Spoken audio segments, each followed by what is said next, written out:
Tulsa.org.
Good morning, church. Good morning. So here are a couple announcements for you guys. So morning is Monday through Friday from 6 a.m. to 7 a.m.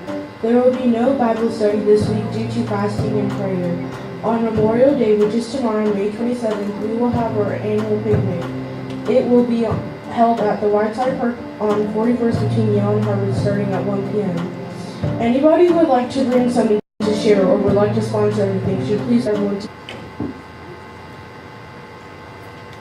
But you are a chosen people, a royal priesthood, a holy nation, God's special possession, that you may declare the praises of him who called you out of darkness into his wonderful light.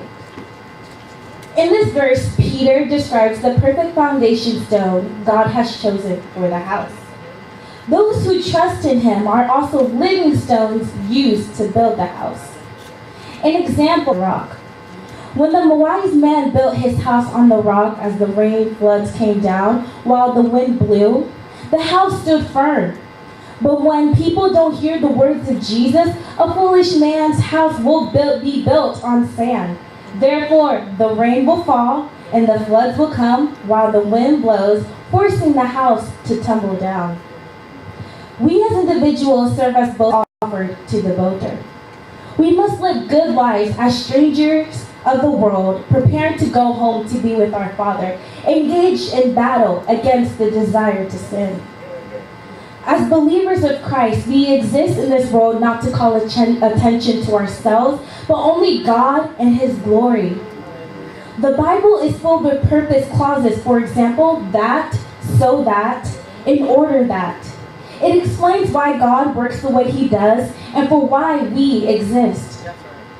Our reason as children of Christ is to proclaim God's glory while we're serving Him as we should and worshiping Him as we are called to do. We proclaim God's excellencies, the beautiful things about Him, like His creation, His love, how eternal He is, Him being the ultimate planner, how much He cares for us. Isn't that amazing what God is towards us? He knows our past, our present, and our future, people of God. To be honest, I don't know if any other gods can do the same thing the God I serve does. He's that unique. God called us out of darkness into marvelous light. An example, being born again. Just like when Jesus called Lazarus from the tomb, His calling created life. We exist to be a praise and glory to the one who created us and called us out of darkness. He chose us to the praise of His glorious grace, Ephesians 1:6. God's calling is the fulfillment of our own joy in the highest beauty that exists. Therefore, we shall spill over by admiring and praising Him to others. We shall lift His name holy. We shall thank Him for being so good to us. Through our ups and downs, the disappointments, the struggles, the anger. When things don't go our way, remember your life was made in God's perfect plan. If it was not for God, where would we be? If it wasn't for God, the world wouldn't exist. If it wasn't for God, healings, miracles, deliverances wouldn't matter. Stay strong in your faith. Seek Him always, because He knows the plans He has for each and every one of us. That's why He chose you. Thank you.